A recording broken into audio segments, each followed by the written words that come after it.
Bien, alors, la dernière fois, on avait juste commencé ce grand 3, là, très important, sur la distinction entre les différents états d'un système et la problématique de la mesure.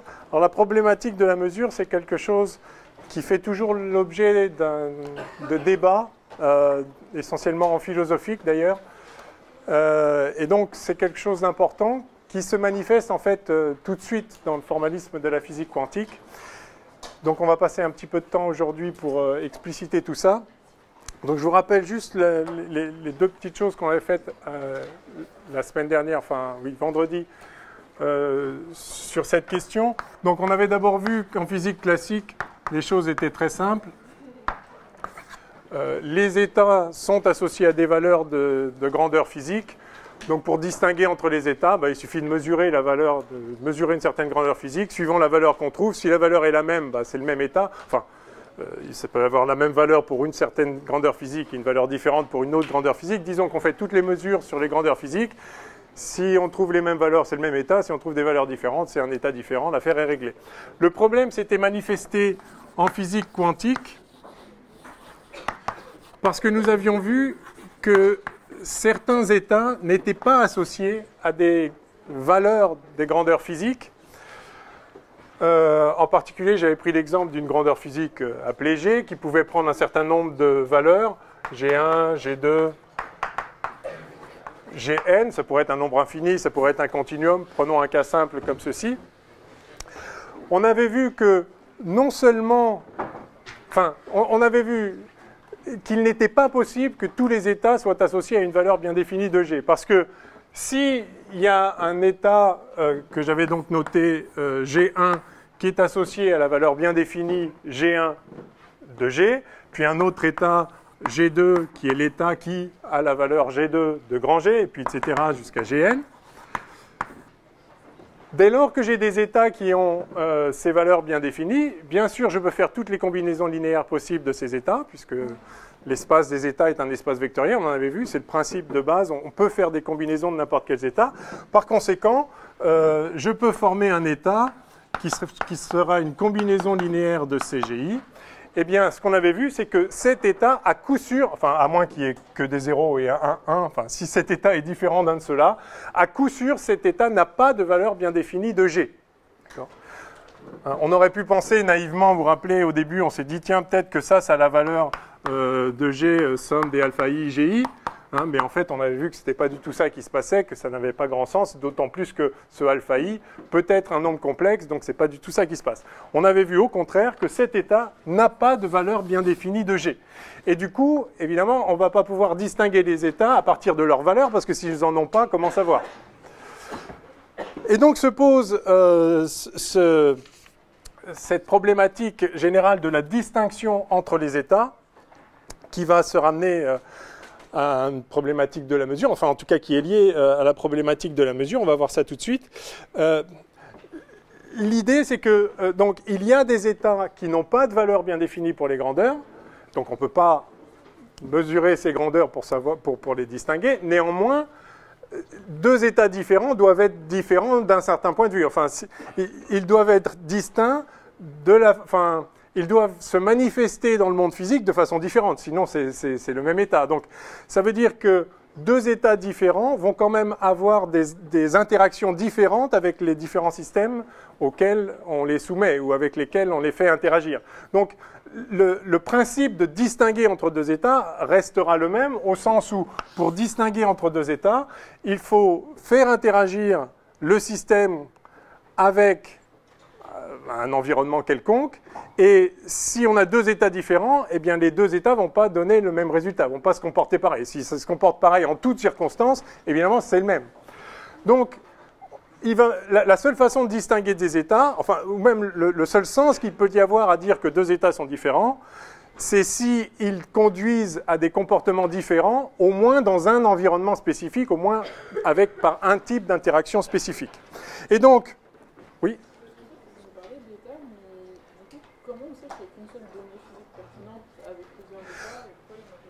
Non, alors effectivement, là je me suis ramené au cas où il n'y avait qu'une seule grandeur physique pertinente pour simplifier la discussion, mais en général, un système a plusieurs grandeurs physiques pertinentes, au moins la position, je ne sais pas, la vitesse, je sais pas, la tension électrique, si c'est je sais pas, un dipôle électrique, ou la température. Voilà. Donc il peut y avoir plusieurs grandeurs, mais la problématique est la même. Si vous voulez, ce G, ça peut être un jeu de grandeur. Ou si vous préférez, il peut y avoir une grandeur G, une grandeur F, qui peut prendre aussi des valeurs bien définies, F1, F2, Fn, ou même une autre valeur de F.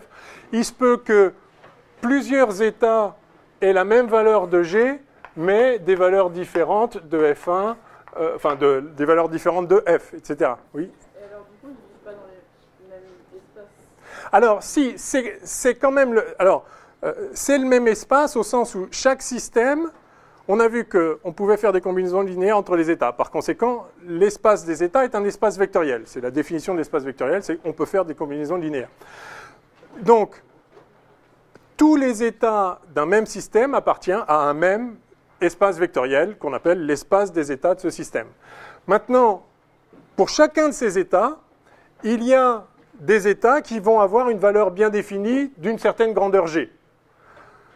Ce que j'ai montré la dernière fois, c'est que s'il existe des états qui ont une valeur bien définie de la grandeur G, alors il en existe aussi qui n'en ont pas de valeur bien définie. Toutes les combinaisons linéaires des états qui ont une valeur bien définie de la grandeur G n'ont pas de valeur bien définie de la grandeur G. Alors, parmi ces états qui n'ont pas de valeur bien définie de la grandeur G, il y en a peut-être qui ont une valeur bien définie de la grandeur F, ou de la grandeur H, ou d'une autre grandeur. Ce qui est certain, c'est que, quelle que soit la grandeur que vous prenez, il y a des états qui n'ont pas de valeur bien définie de cette grandeur-là. En fait, on verra que chaque état, quel que soit le système considéré, chaque état a certaines valeurs, certaines grandeurs physiques pour lesquelles il a une valeur bien définie et certaines pour lesquelles il n'en a pas. Est-ce que ça répond? Pas vraiment. Je n'ai pas très bien compris la notion d'état, mais pour moi, par exemple, si on prend un exemple, l'électron, sur les tests avec système F ou système général, Ouais. du coup, je ne comprends pas très bien comment, si on prend une autre propriété de l'électron qui est une grandeur physique pertinente pour décrire le système, comment on est dans le même espace, donc on a la même base, donc ça veut dire qu'on mélange un peu des bases de vecteurs qui ne vont pas décrire la même chose. Absolument, mais c'est assez standard, donc je répète pour ceux qui n'ont peut-être pas tout à fait entendu. Ce que dit votre camarade, c'est que pour un système donné, elle a pris l'exemple d'un électron qui peut être spin-up ou spin-down, pour ceux qui connaissent déjà cette notion. Il peut y avoir d'autres grandeurs physiques pour lesquelles d'autres grandeurs physiques qui vont caractériser cet électron et comment s'établit le lien en quelque sorte entre une grandeur physique associée à l'électron et une autre grandeur physique associée au même électron. Est-ce que c'est la même base, etc. C'est ça que vous vous demandez, etc. Bon, mais en fait, on va voir que à chaque grandeur physique est associée une base bien particulière de l'espace des états pour laquelle, ou disons, une base d'états qui ont une valeur bien définie pour chaque grandeur physique, enfin, pour une grandeur physique particulière. Et donc, effectivement, pour des grandeurs différentes, les états qui ont une valeur bien définie ne seront pas les mêmes. Ou en tout cas, ne seront pas nécessairement les mêmes. Mais c'est pas tellement choquant de travailler avec plusieurs bases. On fait ça tous les jours. Quand vous représentez l'ensemble des vecteurs du plan, mettons que l'espace des états, c'est l'ensemble des vecteurs du plan. Bon, c'est euclidien du coup, parce que je ne sais pas représenter des longueurs complexes, mais le principe est le même. Je peux travailler dans cette base-là et dire que ce vecteur-là, eh bien c'est... Enfin, j'en prends un... Voilà. Ce vecteur-là, c'est 2 fois celui-là, plus 0,8 fois celui-là. Mais c'est vrai que pour le même état, je peux le représenter dans une base qui est celle-ci, par exemple. Alors à ce moment-là, je vais dire que c'est 0,7 fois celui-là, plus 1,4 fois celui-ci. Donc le même état, je peux le voir comme une combinaison linéaire d'autres vecteurs d'une infinité de façons différentes. C'est-à-dire, il n'y a pas les vecteurs de base et puis les autres vecteurs. N'importe quel vecteur dans un espace vectoriel peut être un élément d'un vecteur de base. Enfin, peut-être un vecteur de base, un élément d'une base, je veux dire. Pour n'importe quel vecteur, vous pouvez prendre lui comme premier vecteur et puis vous compléter avec d'autres vecteurs orthogonaux, par exemple, si vous voulez une base orthogonale. Donc, mais ce n'est pas parce qu'on peut décrire ce vecteur comme combinaison de ça et de ça, mais aussi comme combinaison de ça et de ça, que ce n'est pas le même vecteur appartenant au même espace. Donc pour notre système quantique, et pour tout système quantique quel qu'il soit, ce qui est sûr, c'est qu'il y a un espace des états qui a la structure d'un espace vectoriel, qui a une certaine dimension, ça dépend du système. Un système élémentaire aura une dimension 2, son espace vectoriel, puis des systèmes plus complexes, des dimensions 3, 4, 12, 28, une infinité de dimensions, on verra des espaces à une infinité de dimensions, mais tout système physique a un espace des états qui est un espace vectoriel avec une certaine dimension, qui est ce qu'il est, c'est la nature du système. Et maintenant, parmi tous ces états, la seule chose que j'ai dite, c'est que si vous prenez une grandeur quelconque pertinente pour cet état, il va y avoir certes des états qui ont une valeur bien définie pour ces états, mais à coup sûr, il y aura aussi des tas d'états qui n'auront pas de valeur bien définie pour ce système. Parce que même si vous partez d'états qui n'ont que des valeurs bien définies pour cette grandeur, alors n'importe quelle combinaison qui n'est pas triviale de ces états-là n'a pas de valeur bien définie. D'accord? Je ne sais pas si ça répond à peu près. C'est juste une dernière question. Ouais. C'est étonnant quand même qu'on puisse... donc du coup, les bases, elles se font dans le même espace alors qu'elles ne sont pas des mêmes grandeurs physiques. C'est-à-dire que les vecteurs, ils sont non linéairement indépendants les uns des autres, donc ils ne sont pas en somme directe, alors que pourtant on ne parle pas des mêmes... On décrit le système avec différentes grandeurs physiques, justement parce qu'elles sont différentes, et pourtant on travaille dans un espace avec des bases qui sont... Oui, alors, c'est effectivement, mais c'est peut-être ça qui est un petit peu difficile à assimiler au départ, mais c'est tout à fait accessible. C'est qu'effectivement, on a l'habitude de raisonner avec un lien direct entre un état et des valeurs des grandeurs physiques. Parce qu'en physique classique, tout état est caractérisé par la liste des valeurs des grandeurs physiques. En physique quantique, non, un état est un état. Maintenant, est-ce qu'on peut lui associer des grandeurs physiques avec une valeur bien définie? Ça, c'est tout à fait une autre question. Certains oui, certains non. Et pour chaque état, il va y avoir certaines grandeurs qui sont bien définies, d'autres qui ne le sont pas. Donc, effectivement, il faut dissocier l'identité intuitive qu'on a forgée au fil de l'histoire des sciences entre un état et des valeurs des grandeurs physiques. Ça n'a rien à voir. Enfin, il y a des liens, mais il n'y a pas d'identité. Chaque état décrit une situation spécifique du système qui fait qu'il va réagir de telle et telle façon si on le met en contact avec tel ou tel autre système. Donc, l'état caractérise la façon dont il va évoluer et interagir. Maintenant, est-ce que ça, c'est lié à des grandeurs physiques? C'est une autre question, et on va voir effectivement comment se met en place ce lien. Vous aviez aussi une question?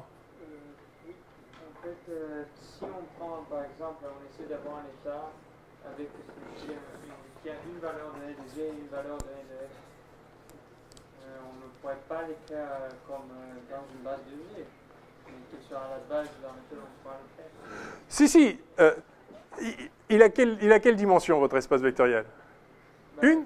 Je veux dire, on a les fonctions, les valeurs de G et de F qui sont données. Oui, mais vous pouvez avoir un système qui n'a qu'une seule valeur de G et qu'une seule valeur de F. C'est ça que vous dites? Oui. Et est-ce que ça va être par exemple, comment est-ce qu'on va écrire le système qui va avoir G, valeur de grand G géant et de F géant?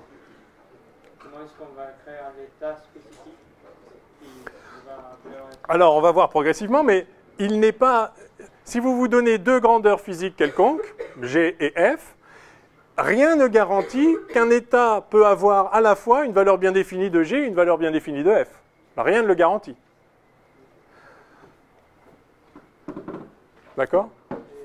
Dans certains cas, ce sera vrai. Dans certains cas, ce ne sera pas vrai. Et en particulier, je pense que votre culture scientifique doit déjà vous permettre de savoir qu'il n'existe pas d'états qui ont à la fois une valeur bien définie de la position et une valeur bien définie de la vitesse. Juste, ça n'existe pas. Il n'y a aucune raison que c'est comme si vous disiez, est-ce qu'il est possible d'avoir à la fois une direction soit verticale, soit horizontale, mais en même temps une direction soit à 45 degrés, soit à moins 45 degrés? Bah, la réponse est non. Il est possible d'avoir une direction soit verticale, soit horizontale, par exemple la verticale, ou bien l'horizontale.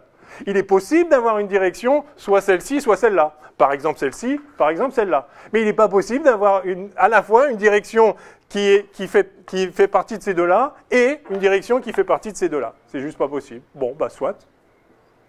Ouais. Dans le cas où G n'est pas maintenant coincé en disant des nombres spécifiques, mais G continue, Ouais. est-ce qu'on peut envisager un espace où tous les états doivent être bien définis? Parce que sinon, alpha et J est la plupart des fois bien défini. Non, mais on aura une distribution continue du coup. Ça, on va le remplacer par une intégrale de alpha de G et G, si vous voulez. DG d'une façon ou d'une... Enfin, on donnera sens à ça. Donc, si les grandeurs sont continues, les sommes deviennent des intégrales. Enfin, ça se fait... Enfin, mathématiquement, il faut l'expliciter, mais on le fera, il n'y a pas de problème. Est-ce que ça veut dire que dans ce cas, on a tous les états où on peut lui donner une valeur de G ou non? Parce que... Non. Ah non. Toutes ces combinaisons, sauf si vous avez ici un Dirac qui pointe juste sur la valeur G, sinon c'est une combinaison de certaines valeurs de G bien définies, puis d'autres aussi, et donc non, il n'y a pas de valeur bien définie. Donc toutes les combinaisons linéaires non triviales, c'est-à-dire s'il n'y a pas juste un seul élément, de valeurs d'états qui ont une valeur bien définie, toutes ces combinaisons linéaires n'ont pas de valeur bien définie. C'est l'immense majorité, d'accord ? Si vous êtes dans un espace dimension finie, par exemple l'espace du tableau dimension 2, vous prenez une base comme ça, il n'y a que deux vecteurs, enfin, ou leurs multiples, qui sont les vecteurs de base. Et il y a une infinité d'autres directions possibles dans l'espace. Considérez dans cette analogie que l'état d'un système, c'est une direction quelque part dans l'espace.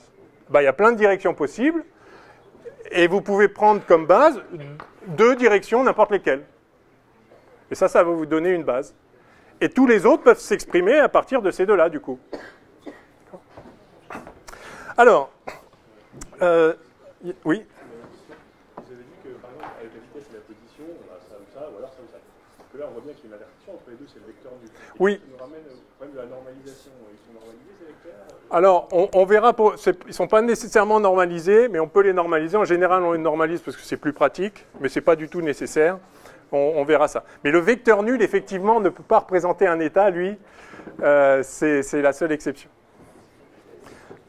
Il peut y avoir des états qui ont une valeur nulle pour une certaine grandeur, mais ça n'a évidemment rien à voir. Hein. La valeur des états, enfin la valeur des grandeurs et l'état, ce n'est pas la même chose. Ok, donc... Pour ce que je veux dire là, peu importe s'il y a d'autres... De toute façon, il y a toujours d'autres grandeurs. Hein.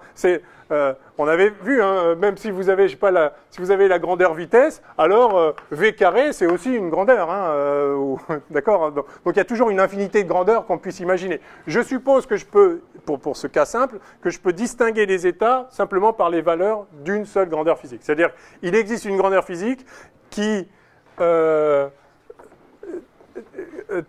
avoir un certain nombre de valeurs, et tous les états possibles de ce système peuvent être représentés comme des combinaisons linéaires de ces états particuliers qui ont justement la valeur en question bien définie pour cette grandeur. Mais encore une fois, s'il y a besoin d'autres grandeurs pour spécifier vraiment tous les états, il n'y a absolument aucun problème. Alors, oui, donc, dire que deux états sont différents, c'est dire que lorsque le système est dans l'un ou l'autre de ces deux états, il ne va pas se comporter pareil en toutes circonstances. Il y a au moins une façon de faire interagir ce système avec autre chose qui va donner un résultat différent. Sinon, les deux états sont indistinguables. En fait, c'est le même état. Alors, par exemple, si vous... par exemple, pour distinguer l'état de cet effaceur entre ici et là, ben, je le regarde. Mais regarder, ça veut dire interagir. Hein. Ça veut dire qu'il y a un photon qui est émis par là, qui arrive sur mon œil, qui est focalisé sur la rétine, qui déclenche un petit signal électrique qui arrive dans le cerveau. Et puis, à un moment, ça produit en moi un état mental que je peux percevoir intrinsèquement, un état de conscience, où je l'ai vu là, alors que si c'était là, eh ben, je l'avais vu là. Mais il y a eu une interaction à un moment ou à un autre. C'est-à-dire que une autre façon de faire une mesure, j'avais pris l'exemple d'un verre d'eau, je plonge un thermomètre dedans, bon, bah, je fais interagir le système avec un autre système qui va réagir de façon différente suivant l'état du système. On va aller jusqu'à la graduation T1 ou jusqu'à la graduation T2, et c'est comme ça que je distingue les états du système. Donc, dans tous les cas, pour distinguer entre les états, je dois concevoir un système avec lequel je fais interagir, enfin un système de mesure, avec lequel je fais interagir le système mesuré, de telle façon que si c'est un état différent, ça va produire un résultat différent. Donc ça reste vrai, et c'est bien la problématique de la mesure. Donc, je vais passer tout de suite troisièmement, problématique de la mesure, et je vais décrire ça formellement.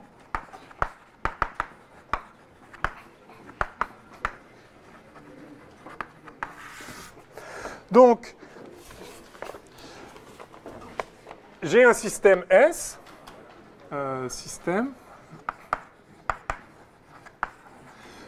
j'ai un instrument de mesure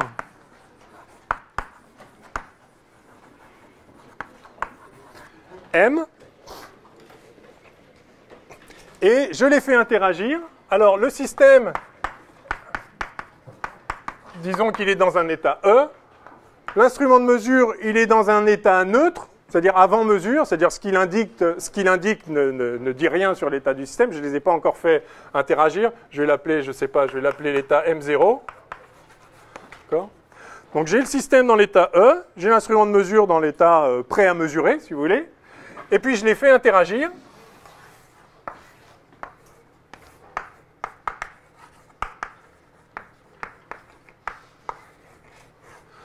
Donc là, bah voilà, en suivant comment l'instrument est conçu, le système va réagir en fonction de la grandeur spécifique que mesure cet instrument. Et à l'issue de cette interaction, je vais avoir le système dans l'état E', et l'instrument de mesure dans l'état, eh bien l'idée c'est que le nouvel état de l'instrument de mesure dépend de l'état dans lequel était le système. C'est en ceci, et en dépend de façon non ambiguë.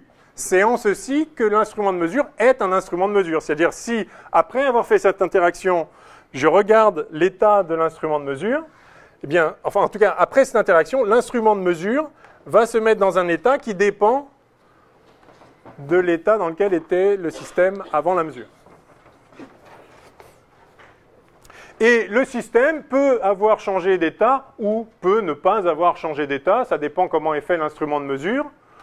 En général, il est plutôt agréable de s'arranger pour que l'instrument de mesure n'influe pas trop sur le système. Par exemple, si vous mesurez la température dans un verre d'eau, c'est bien que le fait de plonger le thermomètre, ça ne fasse pas trop changer la température de l'eau, parce que sinon, vous ne savez plus vraiment ce que vous mesurez. En pratique, ça fera toujours forcément un petit peu changer, hein, puisque pour mesurer la température, il faut bien qu'il y ait un flux de chaleur de l'un vers l'autre, et donc ça affecte aussi la température d'eau. Donc si vous essayez de prendre un gros verre d'eau et un petit thermomètre, l'échange ne va pas être très grand, et donc ça ne va pas beaucoup perturber le système. Vous pouvez prendre un autre exemple, je ne sais pas, vous mesurez la tension, vous prenez un dipôle électrique quelconque, je ne sais pas, une résistance, un condensateur, ce que vous voulez, puis vous voulez mesurer la tension, donc c'est voilà un certain système. Vous mesurez la tension aux bornes entre A et B. Qu'est-ce que vous faites? Vous allez mettre un voltmètre là-dessus, là, et puis vous lisez. Donc, suivant l'état du système, l'aiguille ou l'affichage électronique va afficher telle ou telle valeur. Et évidemment, c'est mieux que le fait de brancher le voltmètre, ça ne change pas trop la tension aux bornes, par exemple, de la résistance, parce que sinon, ça veut dire que vous ne mesurez pas la tension qu'il y avait, vous mesurez la tension qu'il y a maintenant. Et donc, bon. Donc pour que ça ne perturbe pas trop, comme vous savez, on met un voltmètre avec une résistance interne quasi infinie, hein, de telle sorte qu'il n'y ait pas trop de courant qui passe là, donc ça ne va pas changer la chute de tension là. Bref, on se débrouille en général pour ne pas trop perturber le système. C'est jamais possible absolument, parce que dès lors qu'il y a une interaction, le système interagit sur l'instrument de mesure, et forcément, du coup, l'instrument de mesure interagit sur le système. Mais en général, on peut se débrouiller pour que l'interaction soit aussi faible que possible et pas trop perturber le système. En tout cas, en physique classique, c'est l'idéal vers lequel on tend. Donc, on pourra dire que cet état du système, après l'interaction, c'est quasiment E. Donc, je supposerai par la suite que c'est E, mais peu importe, c'est un autre état. En tout cas, ce qui est important, c'est que l'instrument de mesure, lui, se met dans un état qui révèle une particularité du système qu'on a mesuré en liaison avec une certaine grandeur, la tension, la température, la vitesse, la position, etc. Ok, alors voyons maintenant ce qui se passe lorsqu'on mesure un système quantique qui n'a pas de valeur bien définie pour la grandeur qu'on mesure.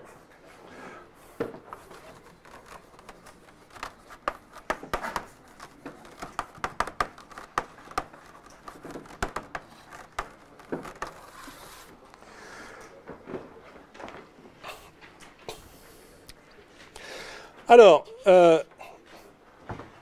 pour commencer, on va commencer par mesurer un système qui a une valeur bien définie. Ça va être facile. Donc, état à valeur bien définie de la grandeur mesurée.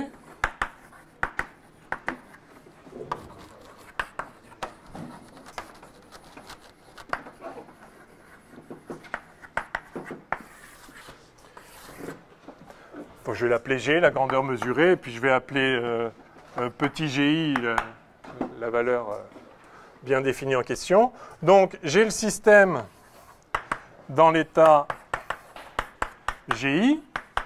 J'ai l'instrument de mesure dans l'état, voilà, je l'ai appelé M0, enfin un état neutre, avant mesure, donc avant interaction.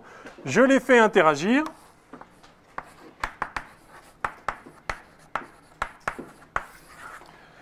Et ça, eh bien, ça produit pour le système,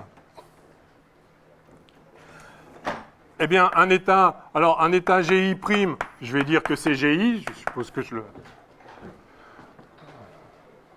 que l'instrument de mesure juste repère, enfin, n'influe pas sur le système, en tout cas pas de façon notable. Alors, ça peut être strictement le même, ou, enfin, oui, enfin, on verra exactement. Et pour l'instrument de mesure, donc, il se met dans un état M de GI. Donc, je représente les états avec des quêtes, hein, comme on a vu, c'est une convention, peu importe les notations. Donc, voilà ce qui se passe. Si je mesure un état qui a une valeur bien définie, si l'instrument de mesure est bien fait, il va me révéler la mesure de l'état en question. Alors ça... je l'ai dit rapidement la dernière fois, et je ne vais pas en dire plus cette fois-ci, mais on verra ça mathématiquement un peu plus tard. On note en général l'état de ce système global. Alors donc il y a le système S, le système M, et puis le système S union M. Donc ça c'est le système global état plus instrument de mesure. À la limite, avant la mesure, avant de les faire interagir, je peux les considérer comme séparés, ces systèmes. Mais après la mesure, ça c'est sûr que non, ils ont forcément interagi. Donc je ne peux pas faire comme s'il n'y en avait qu'un et pas l'autre, ou l'autre et pas l'un. Ils ont interagi. Donc, en toute rigueur, je dois considérer le système global. Et donc ce système global se trouve après mesure dans un état que je vais donc noter GI, enfin G', je vais dire que c'est GI, on n'a pas touché à l'état, croix M de GI, donc c'est juste une notation à ce stade, ça veut dire, ça c'est l'état du système S union M, pour lequel la partie S du système est dans l'état GI, et la partie M du système, c'est-à-dire instrument de mesure, est dans l'état M de GI. Bon, donc ça c'est ce qu'on a quand on a un état à valeur bien définie, c'est pas surprenant, c'est le principe d'un instrument de mesure. Maintenant, que se passe-t-il si je mesure la valeur de la grandeur G sur un système qui est dans un état sans valeur bien définie. C'est-à-dire qu'il n'y a tout simplement pas de valeur de G. Alors, ce qui est sûr, c'est que je ne peux pas révéler, en le mesurant, la valeur de G, parce qu'il n'y a pas de valeur de G. Si jamais je révélais la valeur de G, ce serait faux, ce n'est pas la valeur de G, il n'y a pas de valeur de G. Mais néanmoins, je peux faire interagir le système avec l'instrument de mesure, ça, rien ne m'en empêche. Cette interaction a lieu quel que soit l'état du système du départ, donc je peux faire cette interaction. Qu'est-ce que je vais obtenir? Eh bien, on se souvient que on peut toujours décrire l'évolution d'un système ou d'un ensemble de systèmes à l'aide d'un opérateur d'évolution. Donc cette interaction, en fait, ce qui fait passer de avant l'interaction à après l'interaction, est modélisé par un opérateur d'évolution, j'avais appelé U de t à t', dont on a vu qu'il ne dépendait que de l'intervalle de temps entre les deux. Donc il y a un certain opérateur U, tel que donc l'état final ici, GI pour le système croît, l'instrument de mesure a vu GI, enfin indique GI pour l'instrument de mesure. Ça, ce n'est rien d'autre que l'évolution du système à partir de l'état GI croît M0, qui était l'état neutre de l'instrument de mesure avant qu'on fasse la mesure. Donc, comme n'importe quel opérateur d'évolution, je sais, évidemment, la forme exacte de cet opérateur d'évolution dépend du système et de l'instrument de mesure, mais il y a un opérateur d'évolution, il y a des lois physiques qui nous disent comment on passe d'un certain état à un état ultérieur. Donc, il y a un certain opérateur là. Mais ce que j'ai dit, c'est que cet opérateur, qui peut être plein de choses, mais à coup sûr, il est linéaire. C'est la seule chose que je peux dire de façon complètement générale, enfin c'est une des rares choses que je peux dire de façon générale, quel que soit le système, quel que soit le type d'interaction avec n'importe quel autre environnement, l'opérateur d'évolution est linéaire. Par conséquent, si maintenant je pars d'un système dans l'état initial, je vais le noter psi, qui est somme sur i des alpha i gi. Donc je pars d'un état quelconque du système. Donc ça c'est l'état initial du système. Je pars d'un état quelconque. Tous les états s'écrivent comme ça de toute façon. Donc je pars d'un état comme ça. Et je me demande qu'est-ce que ça va donner après l'évolution. Alors ça c'est l'état initial du système, puis l'état initial de l'instrument de mesure, c'est toujours l'état neutre. Et puis je les mets en interaction et je vois ce qui se passe. Bah, ce qui se passe, je sais très bien, ça va être l'état final. Je le note comme ça, du système S union instrument de mesure. Ça va être le même opérateur d'évolution, puisque c'est la même interaction, c'est exactement la même chose. Hein. Donc c'est les mêmes lois de la physique qui s'appliquent entre les deux mêmes systèmes, le système et l'instrument de mesure. Donc c'est cet opérateur d'évolution, mais maintenant, au lieu d'être appliqué à cet état initial, il est appliqué à celui-là. Donc ça va être U appliqué à somme sur I des alpha I GI croît M0. D'accord ? Je remplace cet état-là par cet état-là. J'aurais pu mettre psi ici. D'accord ? Ça, c'est psi. Hein, OK. Eh bien, maintenant, il suffit de développer ça par linéarité. L'état final, ça va donc être égal à... donc là, vous avez une combinaison linéaire de ces états-là. Chacun de ces états, je sais comment ils évoluent. Ils donnent ça. Et donc, un opérateur linéaire appliqué à une combinaison linéaire, ça donne la combinaison linéaire des actions de l'opérateur sur les états. Et donc, ça fait somme sur i de alpha i. Je vais le faire au moins une fois de façon explicite.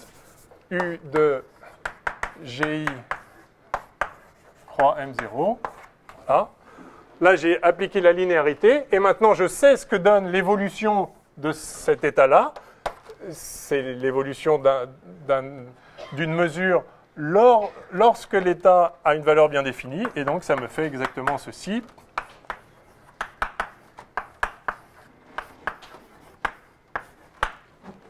Voilà. Pardon, pas M0, mais M de GI, justement.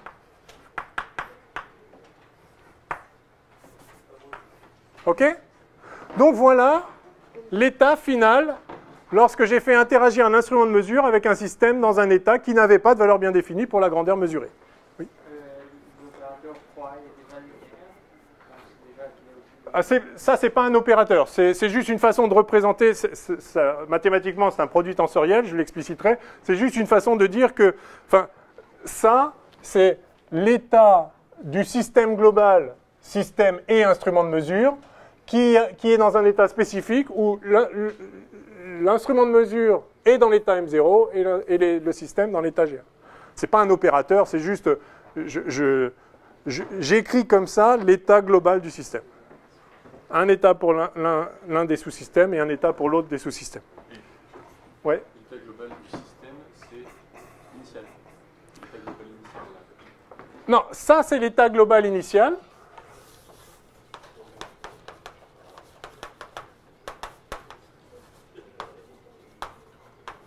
Ça c'est l'état initial de S union M. Voilà, puisque U, ça fait passer de l'état initial à l'état final. C'est l'opérateur d'évolution. Donc vous voyez que le fait de savoir comment l'évolution se produit quand on part d'un état à valeur bien définie me permet de savoir comment l'évolution se produit lorsqu'on part de n'importe quel état, par linéarité. Si je sais ça, pour tous les I, alors la linéarité de U me dit que si je pars d'un autre état, non plus un GI, mais une combinaison de GI, eh bien je vais obtenir la combinaison des états auxquels je serais arrivé si j'étais parti de chacun des GI individuellement. C'est la linéarité, il n'y a rien de surprenant. Enfin, disons, pourquoi c'est linéaire? On a discuté, je ne peux pas le justifier, c'est un constat, c'est un postulat de base. Enfin, il semble que la physique soit linéaire. Ce n'est pas surprenant, j'ai essayé de vous montrer pourquoi ce n'était pas si surprenant, parce qu'on a déjà rencontré des lois fondamentales linéaires. En tout cas, si la physique est linéaire, et on pense que c'est le cas, la physique quantique dit que c'est le cas, en tout cas, la physique quantique c'est ça. Si la physique est linéaire, alors si je sais comment doit se comporter l'instrument de mesure lorsque je mesure un état à valeur bien définie, je sais aussi comment il va se comporter lorsque je mesure un état sans valeur bien définie. Voilà ce que ça va donner. Ça va donner une combinaison linéaire d'états spécifiques. Ces états-là, je les connais bien. C'est les états que j'obtiens lorsque je mesure le système qui a une valeur bien définie et je vois que l'instrument de mesure indique la dite valeur. Oui? Ça peut être une question stupide. Il n'y a pas de question stupide. Enfin, l'état M de GI, c'est l'état M qui dépend de l'état GI ou qui dépend de la valeur? Qui dépend de la valeur de GI. Enfin, c'est un peu pareil, parce que l'état GI est associé à la valeur GI. Mais disons, c'est typiquement si la mesure consiste si vous avez, je sais pas, un voltmètre qui va indiquer avec une aiguille, si vous mesurez l'état 2 volts, donc le système est dans l'état 2 volts, et l'instrument de mesure va mettre son aiguille sur 2 volts. Si le système était dans l'état 3 volts, l'instrument de mesure va mettre 3 volts.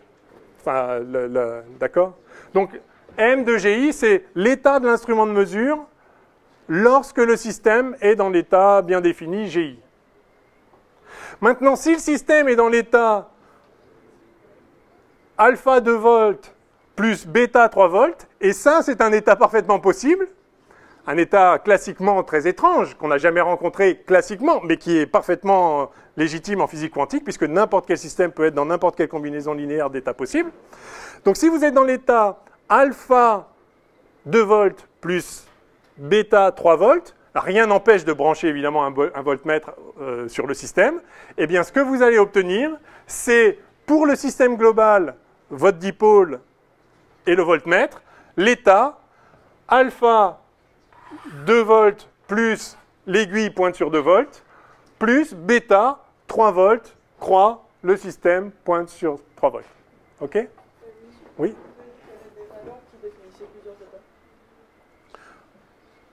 Alors, non, il se peut que vous ayez il se peut que vous ayez votre système, enfin deux systèmes, deux états correspondant tous les deux à 2 volts, mais qui diffèrent par autre chose, pas la même température. C'est ça que vous voulez dire? Bon, ben là, c'est pas grave. Vous pouvez toujours mesurer enfin, quand vous mesurez la tension, en général, ça ne dépend pas de la température. Donc, la température ne sera pas touchée, mais vous allez quand même mesurer la superposition. Non, mais quand vous avez dit qu'en fait, ça veut dire que le système est dans cette état-là, ou dans cette valeur-là, c'est la même chose, mais en fait, non. Parce que vu qu'une valeur peut définir plusieurs états, donc... Non, non, non, c'est pour ça. Pour simplifier le discours, je me place dans le cas où si j'ai une valeur, j'ai un état pour une valeur. Sinon, ce que j'appelle G, en fait, c'est un jeu de valeurs de plein de grandeurs qui permettent de définir entièrement un état. Mais il n'y a pas des états qui sont définis que par une seule grandeur, par exemple, et qui peuvent avoir... Enfin, où cette grandeur peut définir plusieurs états. Par exemple... Ah non. Je pensais à des... Ah non, si... Pardon, redis. Je pensais à des états dégénérés. Oui, mais à ce moment-là, il y a une autre grandeur physique par lesquelles il diffère. S'il ne diffère par rien, et c'est le même état, d'accord? Donc pour que deux états soient différents, il faut qu'ils se comportent de façon différente, au moins dans un certain environnement. Et à ce comportement par lequel ils distinguent, va être associé deux valeurs de la grandeur physique qui caractérisent justement ce type d'interaction. Donc, oui? Vous avez dit qu'il fallait que ça diffère par rien, mais si ça diffère dans des valeurs qu'on ne considère pas comme pertinentes, est-ce qu'on dit que ça diffère? On parle de valeurs pertinentes depuis le début. Ah bah, non, s'il diffère au sens où, dans une situation particulière, ils ne vont pas donner la même évolution, c'est qu'il y a une grandeur pertinente qui est associée à ça. Si la grandeur pas pertinente, ça veut dire qu'on donne le résultat, même si cette grandeur change. Bah non, mais non, du coup, cette grandeur, vous ne pouvez pas la considérer. Enfin, c'est pas une grandeur liée au système. Enfin, non. Sinon, vous pouvez inventer 10 000 trucs, mais s'il n'y a aucun impact sur la réalité physique, oubliez-le, parce que qu'il soit ou qu'il ne soit pas, c'est la même physique dans toutes circonstances. Donc, d'accord? Ok, donc on est tous d'accord avec ça. Alors maintenant, évidemment, pourquoi on parle de problématique de la mesure, et même de problème de la mesure en réalité, c'est que la question, bien sûr, c'est qu'est-ce que c'est que cet état-là? Qu'est-ce que c'est qu'un état où quand vous avez mesuré la tension aux bornes d'un dipôle, vous êtes dans l'état 2 volts et l'aiguille pointe vers 2 volts, plus 3 volts et l'aiguille pointe vers 3 volts. On n'a jamais vu ça, d'ailleurs on ne voit pas bien ce que ça voudrait dire. Néanmoins, la physique quantique, si on croit à la linéarité du monde, nous dit qu'on est dans cet état-là. Ben, en fait, voilà, on est dans cet état-là, ce n'est pas vraiment un problème en soi. Alors, le problème, c'est qu'effectivement, si maintenant je regarde l'instrument de mesure, je vais voir soit 2 volts, soit 3 volts, je ne vais jamais voir, enfin, je vais peut-être voir cet état-là, mais je ne sais pas l'interpréter. Enfin, quand je fais vraiment l'expérience, soit je vois 2 volts, soit je vois 3 volts. Comment ça se fait? Pourquoi? Qu'est-ce que ça veut dire? Donc, la question, c'est qu'est-ce que c'est que cet état-là? Et quel est le lien entre cet état-là et ce qu'on a l'habitude de voir et d'expérimenter en physique? Alors, pour le comprendre, il faut réaliser que lorsque vous faites une mesure, donc si vous faites juste interagir le système avec l'instrument de mesure, vous vous retrouvez dans cet état-là. Maintenant, si vous voulez prendre connaissance du résultat de la mesure, alors c'est différent. Maintenant, il y a vous qui intervenez aussi. Il n'y a plus juste le système et l'instrument de mesure. Il y a le système, l'instrument de mesure et vous. Alors, voyons ce qui se passe. Donc, cinquièmement,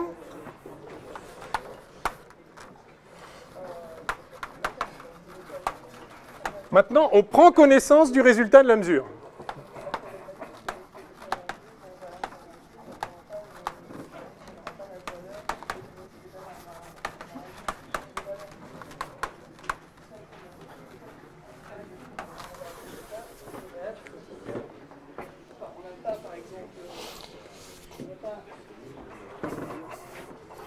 Alors, exactement pareil. Donc maintenant, on est obligé de considérer 3 sous-systèmes initialement séparés, mais qu'il va bien falloir faire interagir, sinon on ne peut pas faire de mesure ni regarder le résultat de la mesure. Donc il y a le système, union l'instrument de mesure.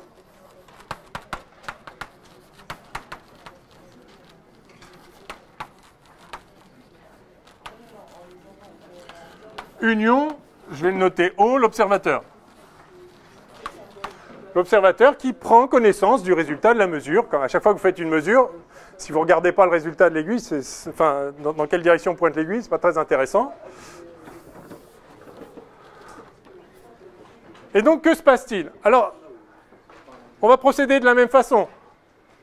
Il y a des cas, il y a des états de départ du système pour lesquels on sait très très bien ce qui va se passer. C'est si le système est dans un état à valeur bien définie pour la grandeur mesurée, eh bien, l'instrument de mesure va avoir son aiguille qui pointe sans ambiguïté vers la valeur en question. Et puis si on le regarde, eh ben, on va voir que le système pointe vers la valeur en question. Donc, à ce système-là, enfin, donc, ça c'est le système global, il y a un opérateur évolution U qui décrit comment le système évolue quand on le fait interagir et qu'après on regarde. Donc globalement, avant de les faire interagir et de regarder, ils ont interagi et j'ai regardé. Donc entre l'instant de départ et l'instant d'arrivée, il y a un certain opérateur évolution qui est ce qu'il est et qui relie donc l'état de départ à l'état d'arrivée. Ce que je sais, c'est que si je pars de l'état GI pour le système, M0, l'état neutre pour l'instrument de mesure avant l'interaction, et puis pour moi aussi je suis dans un état neutre, observateur 0. Donc ça c'est l'état de départ. Si je pars de cet état-là et que je réalise l'évolution, je me retrouve dans un état qui est décrit comme l'action de l'opérateur d'évolution sur cet état, et ça va produire un nouvel état. Quel va être ce nouvel état? C'est très simple, le système avait une valeur bien définie. Donc maintenant, il va garder cette valeur, ou une petite un peu différente, mais peu importe, supposons que c'est la même, c'est pas du tout ça le problème. Je vais effacer ça. L'instrument de mesure, maintenant, si c'est un bon instrument de mesure, il va avoir pointé son aiguille ou révélé sur son cadran ou quoi que ce soit la valeur dans laquelle était la valeur associée à l'état du système dans son état initial. Et puis moi, qui regarde l'ensemble du système, qui regarde l'instrument de mesure en l'occurrence, je vais me trouver dans l'état où je vois que l'instrument de mesure pointe vers la valeur GI. Donc je sais... Oui? Comment on peut directement inclure l'observateur dans l'instrument de mesure en disant qu'on a deux instruments de mesure qui sont en série? C'est ça. C'est ça. Si vous voulez... Là, si vous considérez que ce système-là, c'est ce qu'on a fait avant, vous faites interagir le système avec l'instrument de mesure. Si vous ne regardez pas, ça ne s'appelle pas faire une mesure, vous l'avez fait interagir. Maintenant, mais voilà. Donc je le sépare parce qu'en général, c'est séparé. Mais par exemple, si l'instrument de mesure, c'est un instrument de mesure qui mesure la position de cet objet-là, ça peut être directement moi. Alors, je ne sais pas, vous pouvez appeler instrument de mesure l'œil plus le nerf optique, et puis il y a un moment, il y a un truc quand même un peu magique qui se passe, c'est que je suis dans un état mental où intrinsèquement je perçois quelque chose de spécifique qui distingue ça et ça, à partir de deux états distincts. Donc je ne sais pas ce que c'est la conscience, mais en tout cas c'est ça qui se passe. Donc si je pars de cet état-là, sans ambiguïté, j'arrive là, on est tous d'accord. Donc maintenant, si je pars non plus d'un état qui a une valeur bien définie, mais d'un état quelconque, donc en général un état qui n'a pas de valeur bien définie, si je pars de cet état-là,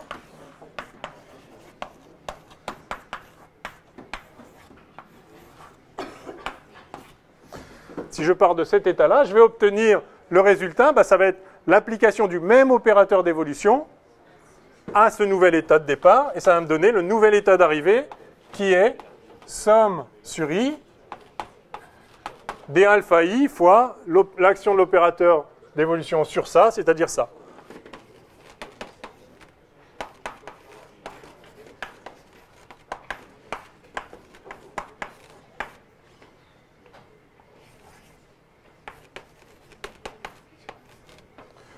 Voilà ce que dit la physique quantique. Que ça vous plaise ou non, si le monde est linéaire, c'est-à-dire si les lois de la physique sont linéaires au sens où si vous partez d'une combinaison d'états, vous arrivez à la combinaison des états auxquels vous serez arrivé si vous étiez parti de chacun individuellement, c'est la physique quantique. Si la physique quantique est vraie, si le monde est linéaire, alors voilà l'état d'arrivée.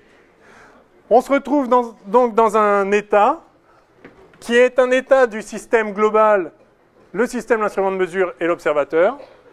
Et son état, c'est ça. Et la question, c'est quoi cet état? Disons, en fait, cet état, il est clair. Cet état-là, il est clair. Et l'autre, c'est juste une combinaison de ces états-là. Sauf que, effectivement, vous voyez que dans cet état, il y a une combinaison de le système est G1, l'instrument de mesure a pointé G1 et j'ai vu G1. Mais aussi le système est G2, en fait, l'instrument a vu G2, a pointé G2 et j'ai vu G2. Plus alpha 3, le système est G3, l'instrument a vu G3, a mesuré G3 et moi j'ai vu G3. Donc je suis dans une combinaison linéaire d'états, enfin c'est pas je suis, c'est nous sommes, le système, l'instrument de mesure et moi, dans un état parfaitement bien défini, celui-là, qui a un certain nombre de composantes, et dans chacune de ces composantes, il y a un état mental intrinsèquement perçu ici, correspondant à une perception différente. Oui. Et du coup, quand on fait des classes en mécanique quantique, on est tout seul à regarder l'instrument, parce que si on est 20, Non, alors c'est une bonne question. Que se passe-t-il si une autre personne regarde l'instrument? Enfin, regarde l'instrument après la mesure. Donc on fait interagir le système avec l'instrument de mesure, et puis on regarde. Donc moi j'ai regardé. Maintenant vous regardez aussi, alors je vais vous appeler O2, enfin je vais vous appeler O', pardon. Vous êtes un autre observateur.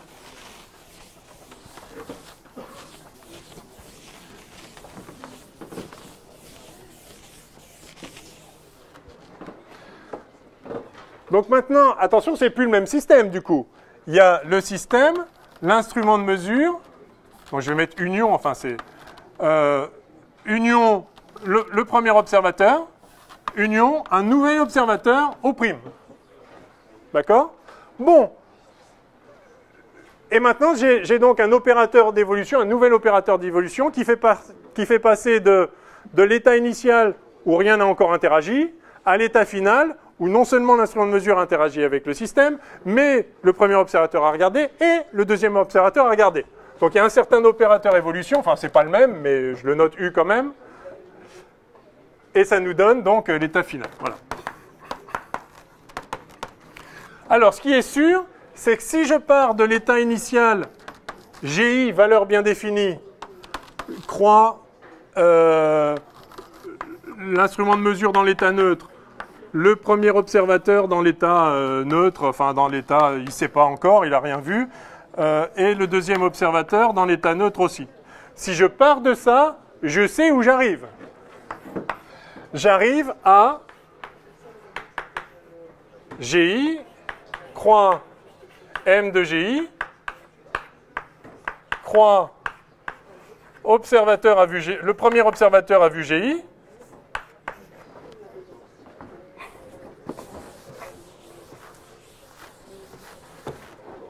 croix,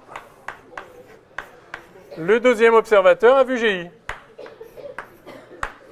Normal puisque l'état était GI. Donc là, il n'y a pas d'ambiguïté, on est tous d'accord. Bon, et donc ça, c'est U appliqué à ça. Hein. Donc U de ça égale ça. Bon, ben maintenant, U de somme sur I de ces états-là, c'est-à-dire une combinaison linéaire de ces états de départ à valeur bien définie.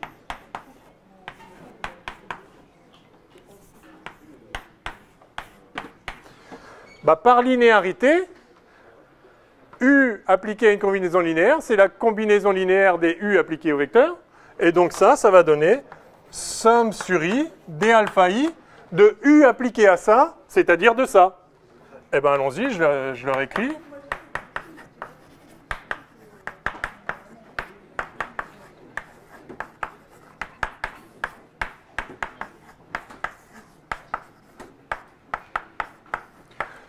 L'état final du système global, système, instrument de mesure, premier observateur, deuxième observateur, c'est une combinaison linéaire, celle-ci, donc un état parfaitement bien défini, aucune ambiguïté. D'accord? Je connais l'opérateur d'évolution, je sais qu'il fait passer de ça à ça, donc il fait passer des sommes des alpha i fois ça à somme des alpha i fois ça. Linéarité, aucune ambiguïté. L'état du système après mesure plus observation de l'un plus observation de l'autre est parfaitement bien défini sans la moindre ambiguïté. Voilà l'état du système. Et vous voyez que c'est la combinaison linéaire d'états dans lesquels... Enfin, oui, c'est une combinaison linéaire d'états que je connais très très bien. Là, il y a un état mental intrinsèquement perçu ou un état de conscience, vous l'appelez comme vous voulez. Enfin, là, il y a un observateur qui voit G1, normal, puisque le système est dans l'état G1 et que l'instrument de mesure pointe dans la direction G1. Donc là, il y a un état de perception O voit G1. Là, il y a un état de perception O' voit G1. Enfin, GI. Et sauf qu'il y a ces états-là pour chaque GI. Il y a alpha 1 fois l'un perçoit G1, l'autre perçoit G2, plus alpha 2, l'un perçoit G2, plus l'autre perçoit G2. Mais vous voyez qu'à chaque fois, le deuxième perçoit le même que le premier, puisque c'est la combinaison linéaire de ça.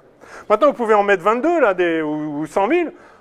À chaque fois, vous aurez une combinaison linéaire d'un état où tout le monde perçoit G1, plus un état où tout le monde perçoit G2, plus un état où tout le monde perçoit G3, etc., avec les coefficients qui correspondent à la combinaison linéaire de départ. Donc, il manquait un alpha i ici, excusez-moi. Enfin, vous aviez compris. Oui. C'est plus le même état. Ça veut dire que c'est plus la même expérience. Enfin, je veux dire, si on, par exemple, on prend un état où on va mesurer, il y aura un seul observateur. Ouais. Après, on va une grande variable. Ouais. Après, on va essayer de refaire la même expérience. Et cette fois, il y a deux personnes qui sont des observateurs. Ouais. Fondamentalement, c'est pas le même état. Oui, c'est pour ça que je l'ai découpé en plusieurs étapes. Si l'idée c'est que donc je fais interagir le système avec l'instrument de mesure, il se passe quelque chose. Je regarde, que je regarde ou que je regarde pas, ça change pas l'interaction. Enfin, ça pourrait aussi, je sais pas si regarder ça revient je sais pas, mettre la main devant un faisceau lumineux, ça peut changer. Mais bon, enfin, disons que je fais une expérience, par exemple, lumineuse, je fais un truc, puis donc ça se révèle sur un écran, ou je sais pas, je prends une photo, et après je regarde la photo. Donc là, le fait que je regarde la photo va pas changer l'interaction qu'il y a eu a priori. D'accord ? Et maintenant, si quelqu'un d'autre regarde la photo, bah, ça va pas changer l'évolution qu'il y a eu avant. Hein. Donc, je fais des choses en cas. Alors évidemment, si on est deux à regarder en même temps, ça peut ou pas changer le mode d'évolution, mais si ça change, ça veut dire que la mesure, elle fonctionne plus. C'est-à-dire, si le fait que je regarde perturbe la façon dont l'instrument de mesure interagit avec le système, c'est qu'il n'est pas très bon l'instrument de mesure, parce que du coup, il mesure un truc qui dépend de qui regarde. D'accord ? Donc, oui ?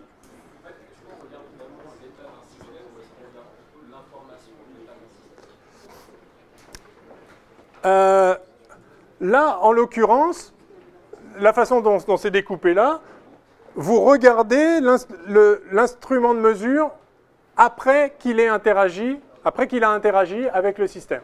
Oui, mais quand on met le système de l'observateur, on a toutes les notions de perception de l'information et d'interprétation de l'information. Et donc forcément, en fonction de l'observateur, ça va, même si on regarde le même résultat, au final, le résultat observé sera interprété par totalement différent en fonction de l'observateur, même si le résultat affiché par alors, effectivement, il peut y avoir des illusions d'optique, on peut se tromper sur ce qu'on croit voir mais qu'on ne le voit pas vraiment, la machine humaine n'est pas parfaite, etc. Mais l'idée, c'est que si vous mesurez la tension et que le cadran révèle 2 volts, n'importe qui regarde ça, s'il y a marqué 2 volts, il y a marqué 2 volts, on va voir 2 volts. Après, si on avait fait l'expérience avec un état où c'était 3 volts en fait, le cadran aurait affiché 3 volts, et tout le monde qui regarde le cadran va voir 3 volts. Et maintenant, si on part de alpha 2 volts plus bêta 3 volts, eh ben on va se retrouver dans alpha, il y a marqué 2 volts et tout le monde voit 2 volts, plus bêta, il y a marqué 3 volts et tout le monde voit 3 volts. Mais ce que je veux dire, c'est que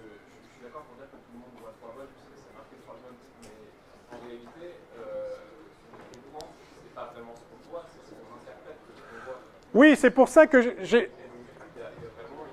Ah oui, c'est pour ça que là, cet état de perception de la valeur GI, il est très complexe. Et je ne sais pas ce que c'est la conscience, personnellement. Si vous le savez, ça m'intéresse. Mais je ne sais pas comment ça se passe que lorsqu'il y a marqué 2 volts, il y a des photons qui arrivent, ça fait des trucs dans mon cerveau.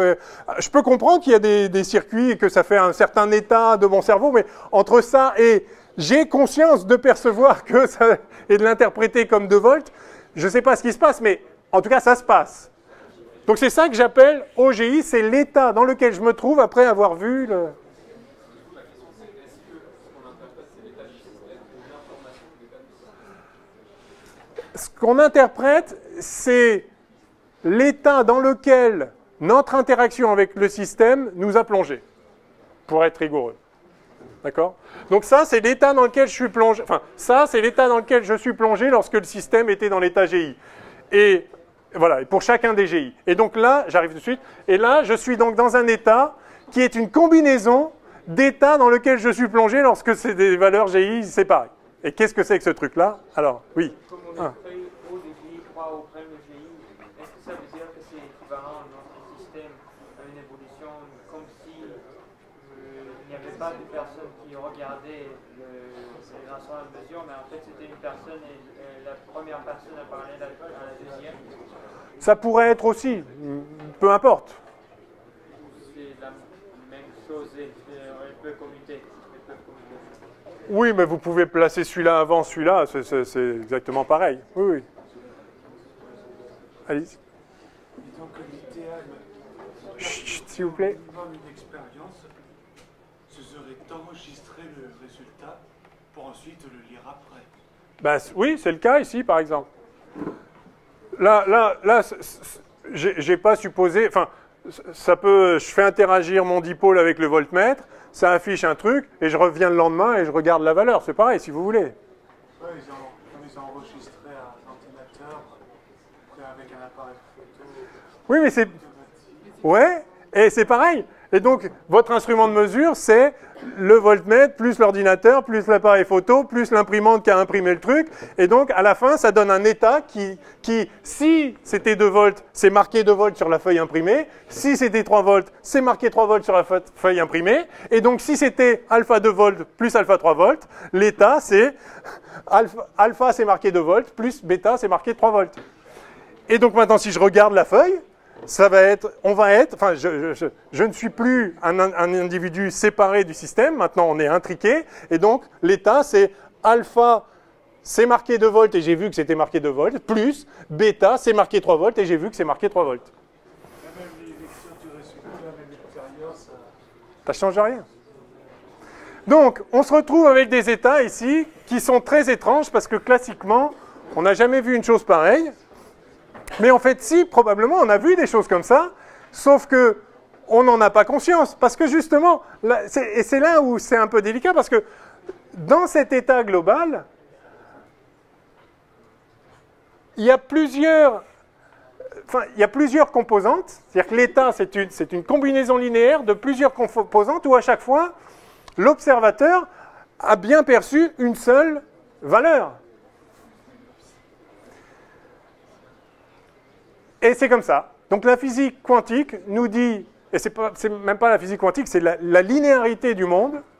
Si effectivement la physique est linéaire, et tout semble l'indiquer, il n'y a jamais eu la moindre contradiction avec la linéarité de cet opérateur d'évolution. En tout cas, si c'est vrai, alors on se retrouve dans cet état-là, et c'est tout, il faut l'accepter, c'est comme ça. Alors maintenant, une autre question se pose, c'est que si on fait vraiment l'expérience, qu'est-ce qu'on va apercevoir? Puisque on peut la faire et on peut voir. Donc je prends la feuille imprimée après toute la chaîne et je vais lire quelque chose. Je vais être dans l'état alpha, c'était marqué 2, j'ai lu 2, plus bêta, c'était marqué 3, j'ai vu 3. Mais si je fais l'expérience, eh bien je vais voir soit 2, soit 3. Et quand on fait l'expérience, on s'aperçoit qu'on voit 2 à coup sûr, enfin, on voit 2 très précisément, ou on voit 3 très précisément, de façon aléatoire. C'est ça que montre le résultat. Alors, on ne verra jamais 2,5. On verra toujours, si on le fait vraiment, on va toujours se retrouver dans un état de perception interne où on voit 2, ou bien on voit 3, et ceci aléatoirement. C'est-à-dire si on fait exactement la même expérience 1000 fois, eh bien, de façon totalement aléatoire, en gros, en moyenne, on va voir, enfin, si c'est à parts égales, si alpha égale bêta, on va voir 500 fois 2 volts et 500 fois 3 volts, avec des fluctuations. Enfin, c'est complètement aléatoire, comme si vous jetiez un dé. C'est ce que nous montre l'expérience. Alors, quelque part, ce n'est pas super surprenant que on ne peut avoir conscience que de l'un ou de l'autre des résultats, puisqu'en fait, cet état qui est très étrange, on en convient, c'est une combinaison linéaire, en revanche, d'états très clairs où j'ai perçu 2, ou, enfin, j'ai perçu G1, ou j'ai perçu G2, ou G3, G1. Donc, à aucun moment dans cette combinaison, il y a un état où j'ai perçu 2,5. Donc, de fait, quand on fait l'expérience, on s'aperçoit qu'on perçoit soit G1, soit G2, soit G3, mais jamais autre chose. Oui. Monsieur, ça veut dire qu'après chaque tentative, l'état change. Parce qu'on est dans l'observateur et chaque fois soit dans l'état pour percevoir cette valeur, soit dans l'état pour... Alors, c'est là qu'arrive le problème de l'interprétation de ce qui se passe. Encore une fois, en vrai, ce qui se passe, c'est ça. D'accord? Maintenant, je vais donc faire un sixièmement qui est résultat effectif de la mesure. En pratique, de façon effective, qu'est-ce qui a l'air de se passer? C'est pas ce qui se passe. Ce qui se passe, c'est ça. Maintenant, qu'est-ce qui a l'air de se passer? Comment les choses se présentent en pratique quand on le fait? Parce qu'on peut le faire. Hein. On peut mesurer un système dans un état combiné et donc et on obtient bien quelque chose. Enfin, on perçoit quelque chose. Alors donc, comme je vous l'ai dit, ce qu'on perçoit, c'est aléatoirement chacune de ces valeurs-là, aucune autre, jamais aucune autre, mais ça peut être n'importe laquelle de celles-là, de façon aléatoire, avec des probabilités bien définies que je vais préciser, qui s'appelle la règle de Born. Donc, sixièmement, résultat effectif d'une mesure.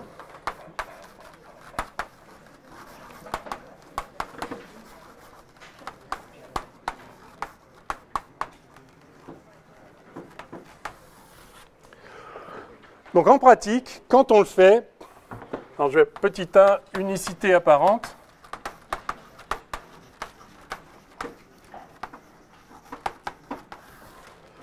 En pratique,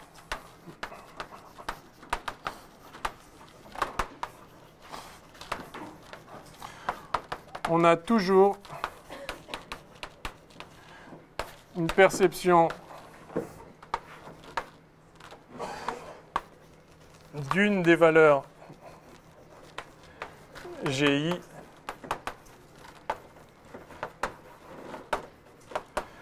alors quand je dis perception d'une des valeurs, c'est-à-dire perception, je vais dire, d'une des composantes à valeur de GI bien définie.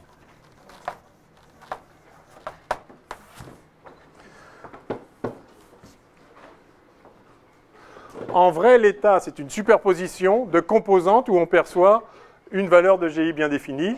Et quand on le fait, ben en fait, on perçoit une des valeurs de GI bien définies. C'est-à-dire, on perçoit, c'est comme s'il y avait une des composantes. Oui. Ici, on a voulu voir comment l'observateur O' va interagir avec le système. Et pourquoi on a pris l'observateur O? Ah bah. Ça va changer la valeur finale. Ah oui, non, mais s'il y avait juste l'observateur O' et pas l'observateur O, alors c'est comme le cas d'avant avec juste l'observateur O. S'il n'y a qu'un observateur, on se retrouve dans cette combinaison linéaire-là. Là, c'était juste pour montrer que même s'il y a un autre observateur, en fait, ça va être cohérent. Il y aura toujours une cohérence entre ce que perçoivent les observateurs. Là, dans cette combinaison, il y a... Parce qu'il y a d'autres états possibles à ça. Il pourrait y avoir un état G1 croit l'instrument de mesure a montré G1, croit l'observateur non prime a observé G1, croit l'observateur prime a observé G2. En principe, ça c'est un état possible du système. Sauf que vous voyez qu'il ne se manifeste jamais. L'état final qui est celui-là est une combinaison linéaire de composantes dans lesquelles il n'y a pas de conflit. C'est toujours compatible. Ce que voient les uns, les autres le voient. Il n'y aura jamais un terme comme ça. On vient de le voir. D'accord ? C'est juste pour voir comment l'opérateur se comporte lorsqu'on est dans le cas. Voilà, c'est ça. Voilà. Parce que c'est vrai qu'on se dit, vu qu'on a une combinaison linéaire où l'observateur, enfin, avec des composantes dans lesquelles l'observateur a une perception bien définie de choses différentes, on peut se dire, oui, mais alors, si un autre observateur, il va percevoir quoi ? En fait, on se retrouve dans une combinaison linéaire dans laquelle tous les observateurs voient la même chose, mais des choses différentes. Enfin, c'est une combinaison de choses comme ça. Mais à chaque fois, c'est compatible. Donc, en pratique, il y a toujours la perception d'une seule des composantes bien définie et donc sans conflit. Je ne sais pas comment dire ça. Enfin, bon, ouais. Ouais, je vais l'écrire comme ça. Je vais dire que la compatibilité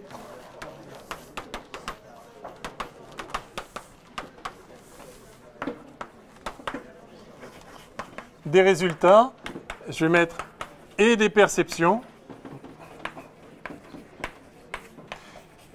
est garantie par la linéarité en fait.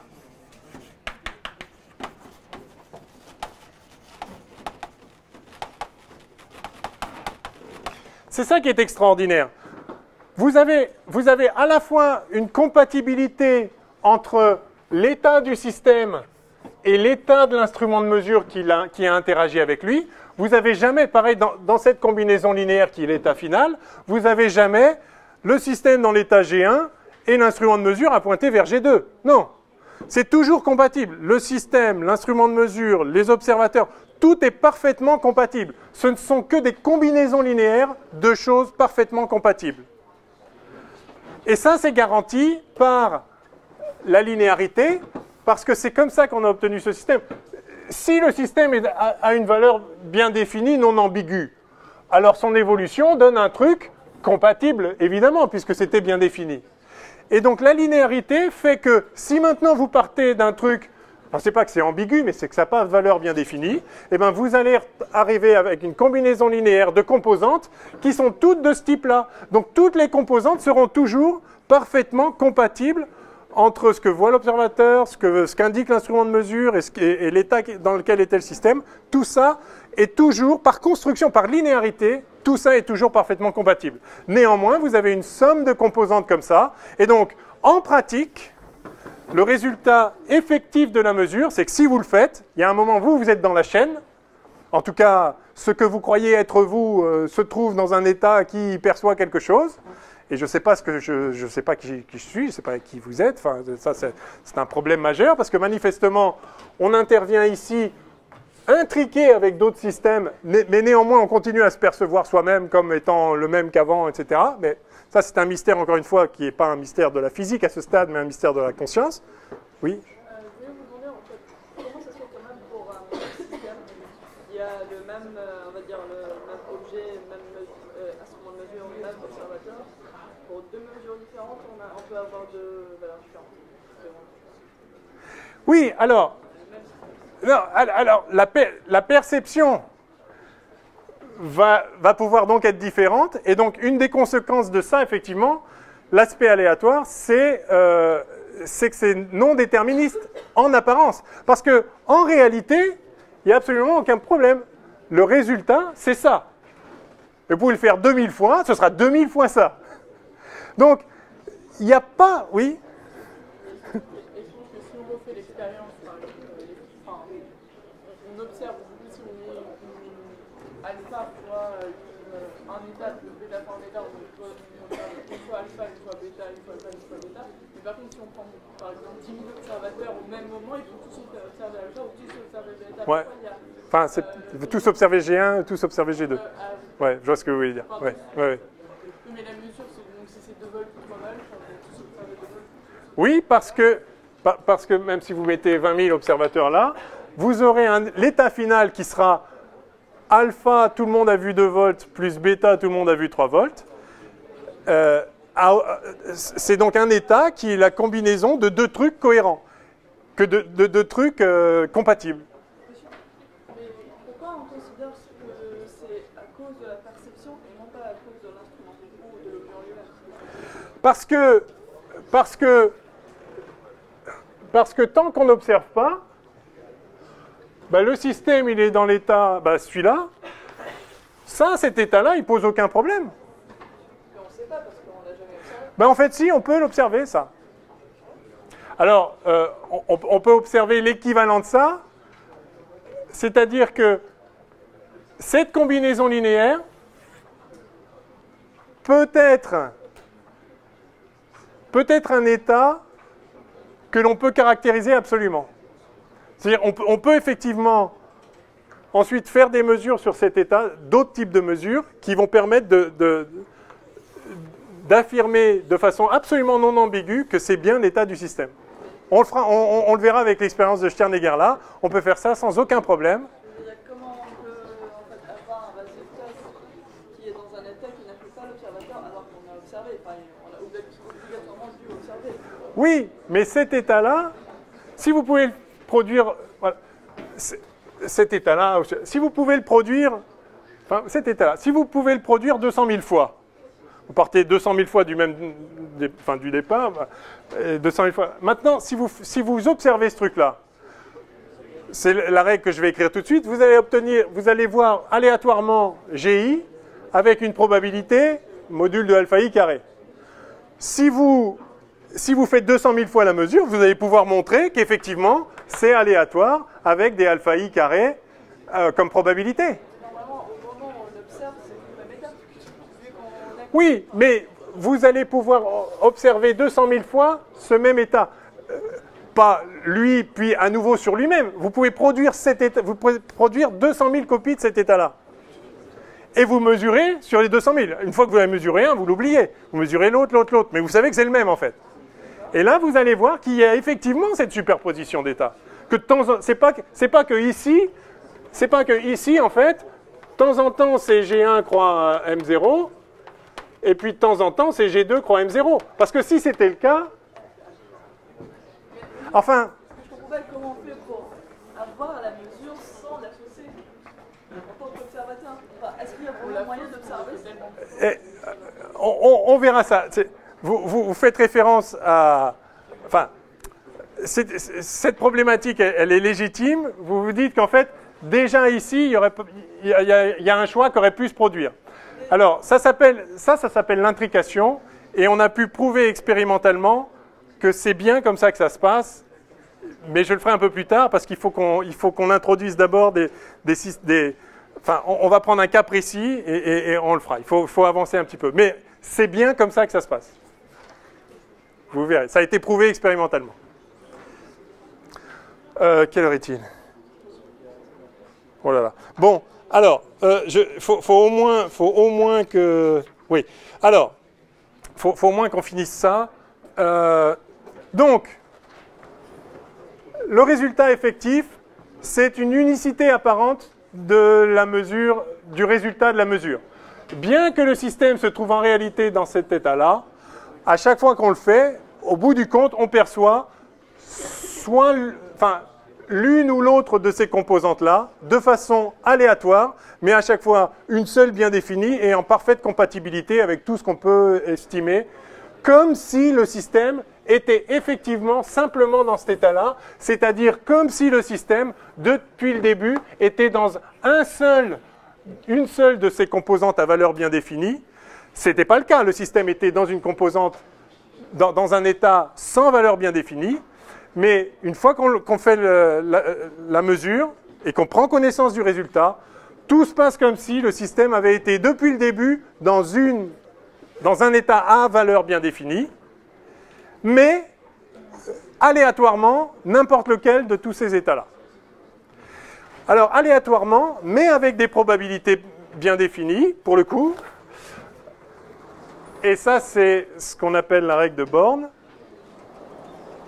Alors, d'abord, je vais faire un petit b.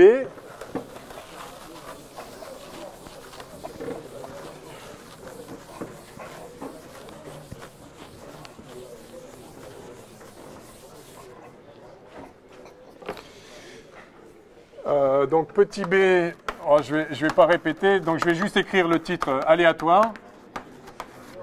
Donc on a une unicité apparente du résultat, c'est aléatoire, c'est-à-dire que rien ne permet, rien qu'on puisse savoir à l'avance ne permettrait de prédire le résultat de la mesure. C'est pas juste qu'on ne sait pas le prédire, c'est qu'on a démontré expérimentalement, de façon subtile mais incontestable, que c'est pas qu'on est ignorant de quelque chose que si on le savait, on saurait prédire. Non, il n'y a rien qui permette de le prédire.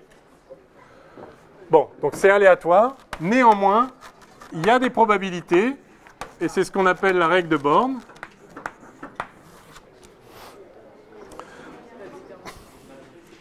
La règle de Born nous dit que lorsqu'on est dans l'état, merde, que j'ai effacé, enfin, la combinaison linéaire des alpha i, enfin des GI, croix, mesure de GI, croix l'observateur de GI. Donc,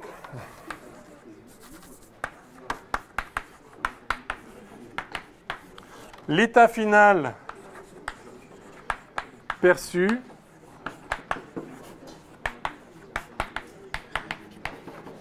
est aléatoirement GI croix, l'instrument de mesure a indiqué GI croix, j'ai vu GI. Et quand je dis croix, j'ai vu GI, je devrais dire croix, l'univers est comme s'il y avait GI, hein, parce que j'ai vu, un autre a vu, le système il a pu influer sur d'autres choses dans l'environnement. Donc je vais mettre l'univers GI là. L'univers est comme si c'était GI. En vrai, donc l'état final, c'est somme des alpha i fois tout ça. En pratique, l'état final perçu est aléatoirement celui-ci, donc un coup avec le G1, un coup avec le G2, un coup avec le G3, de façon totalement aléatoire, avec pour probabilité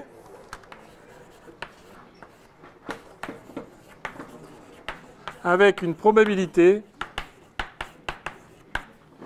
que je vais noter P de GI, la probabilité que tout soit comme s'il y avait eu GI dès le début, ce qui n'est pas le cas, mais ça se passe comme ça. Donc la probabilité P de GI, elle est proportionnelle à module de alpha i au carré. Ça, c'est un constat expérimental. Lorsque vous êtes dans l'état, donc le vrai état, c'est somme des alpha i GI, croix, l'instrument de mesure a indiqué GI, croix, l'univers entier est témoin que la valeur du système, c'est GI.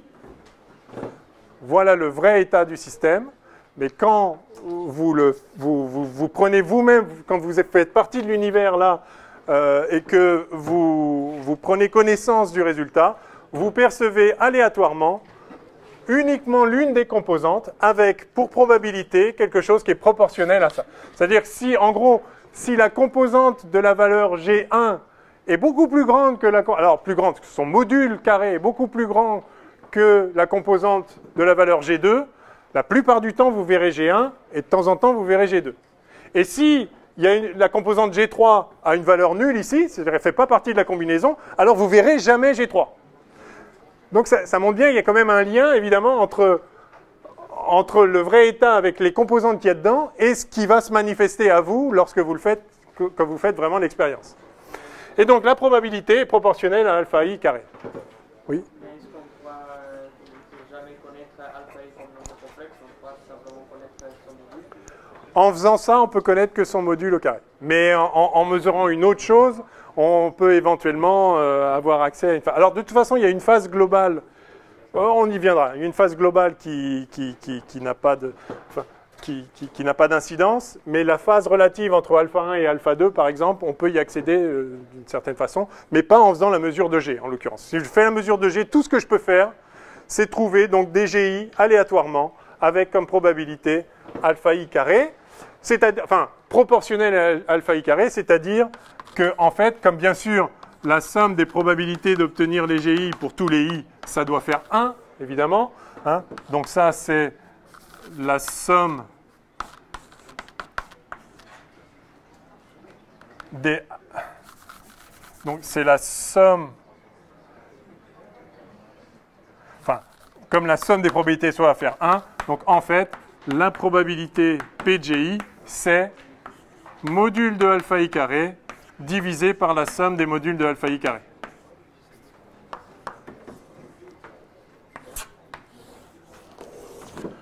Voilà, ça, c'est absolument capital, c'est la règle de Born. La probabilité d'obtenir GI quand on fait une mesure de la grandeur G et qu'on est parti d'un état celui-ci, là, somme des alpha i GI. La probabilité d'obtenir GI en pratique, c'est ça. Alors pourquoi c'est comme ça ? Il y a un théorème mathématique assez peu connu qui éclaire cette question, mais je ne vais pas rentrer dedans, je le note juste pour que vous en ayez au moins entendu parler. Le théorème de Gleason, qui montre qu'en fait, ça ne pourrait pas être autre chose. Mais moyennant quelques hypothèses qui ne sont pas évidentes à énoncer dans l'état actuel de ce qu'on a fait, c'est-à-dire qu'il faudrait vraiment parler des espaces de Hilbert et de fonctions définies sur des sous-espaces de l'espace de Hilbert. En tout cas, il y a des pistes pour comprendre pourquoi ça ne pourrait pas être autrement. Mais sinon, quoi qu'il en soit, c'est comme ça. Voilà, c'est comme ça. En même temps, c'est assez naturel que plus la composante, enfin, plus il y a d'une composante, plus elle a des chances de se manifester. C'est pas très étonnant. Alors, que ce soit le module, évidemment, alpha i, c'est un nombre complexe. Donc, les probabilités d'obtenir quelque chose, c'est forcément un nombre réel entre 0 et 1. Alors, ça pourrait être juste le module. Il se trouve que c'est le module au carré. Et c'est justement ce genre de choses qui éclaire le théorème de Gleason. Il n'y a pas d'autre façon de faire les choses en vérifiant des propriétés naturelles que celle-là. Enfin, en tout cas, voilà la règle de Born. Et je vais finir avec ça. Septièmement, je vais appeler ça la simplification de Copenhague.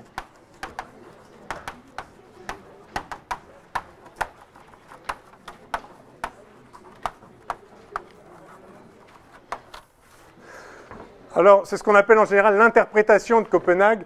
Je préfère le mot simplification de Copenhague parce que c'est effectivement ça, c'est une simplification du problème. Alors, pourquoi Copenhague? Parce que c'est la ville où travaillait Bohr et où il invitait beaucoup d'autres. Niels Bohr, prix Nobel de physique, un des géants de la physique quantique, un des fondateurs de physique quantique. Et Copenhague était donc une école très, très vivante au début de la physique quantique. Encore maintenant d'ailleurs. Donc la simplification de Copenhague consiste à dire la chose suivante. Donc on est d'accord que ce que dit la physique quantique, c'est que l'état final, après la mesure d'un système qui était initialement dans cet état-là, pour la partie système, l'état final, c'est une combinaison de ça. C'est cette combinaison-là. Mais puisque en pratique, on ne perçoit jamais qu'une de ces composantes, avec une certaine probabilité,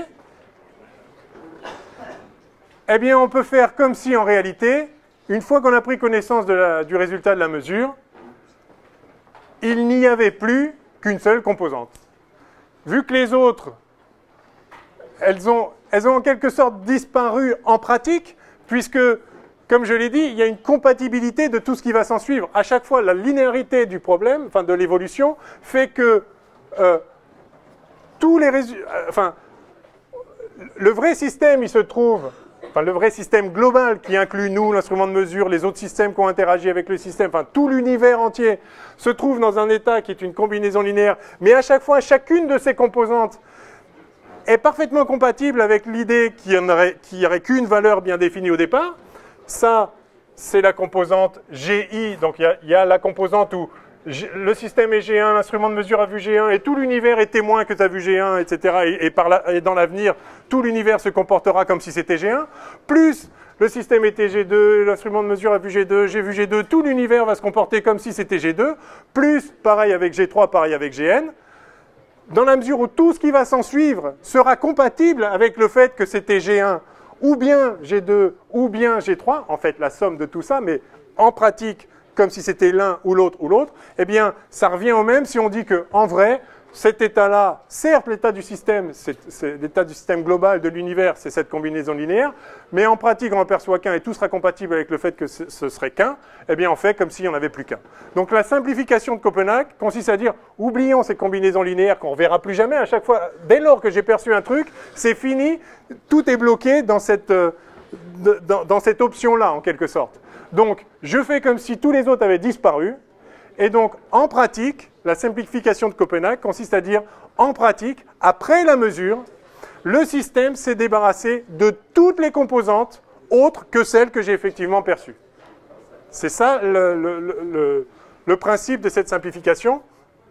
Alors, historiquement, ça ne s'est pas fait comme ça. Historiquement, Bohr et ses collègues croyaient que c'est vraiment ça qui se passait.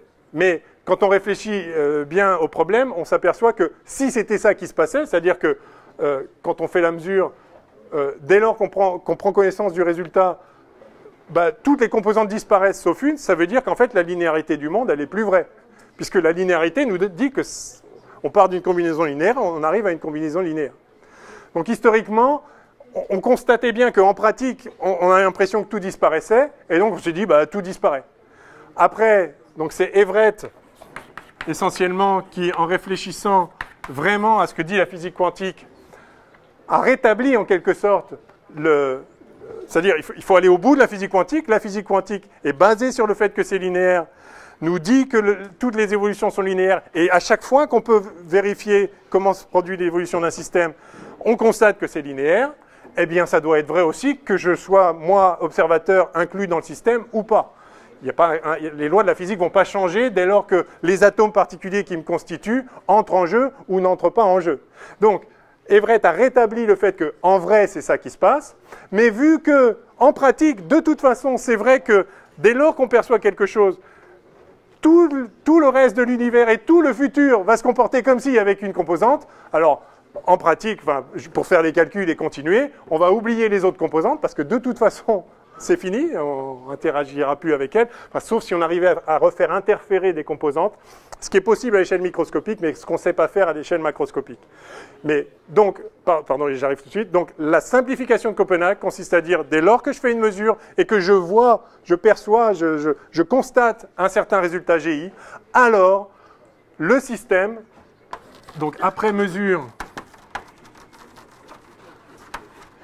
et constat de GI, le système global est dans l'état, donc le système est dans l'état de la composante simplement correspondant à ce que j'ai perçu, c'est-à-dire dans l'état GI croît, l'instrument de mesure a vu GI, croît, tout l'univers est témoin que c'était bien la valeur GI. C'est-à-dire, donc exactement comme si le système avait été dans l'état GI initialement. Dans l'état GI initialement. Vous n'arrivez pas à lire, c'est pas grave, je l'écris quand même. Voilà. Tout se passe comme si ça avait été initialement dans l'état GI. Mais bien sûr, ce n'était pas initialement dans l'état GI. D'ailleurs, on aurait très bien pu obtenir GJ, un autre GI, hein, aléatoirement, avec la probabilité celle-ci. Alors, oui. Pardon ? Oui, alors, vous pouvez mettre ça si vous voulez. Oui. Mettons ça, vous avez raison. On verra après que un facteur global ne change pas l'état, mais oui, c'est plus simple de le dire comme ça. Ouais. Il n'y a vraiment pas moyen de faire une mesure qui nous donne un résultat réel.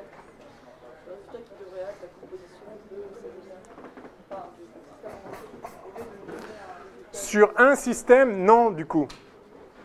Si vous avez plusieurs répliques du même système, vous pouvez faire plusieurs fois et voir que de temps en temps vous avez ci, de temps en temps vous avez ça, enfin vous avez des résultats aléatoirement. C'est comme ça que vous vérifiez cette loi-là. Mais si vous n'en avez qu'un, et ça c'est un problème, parce que la conséquence de ça, c'est que si on croit à ça, c'est plus réversible, la physique est plus réversible. Avant de faire, je vous laisse poser la question.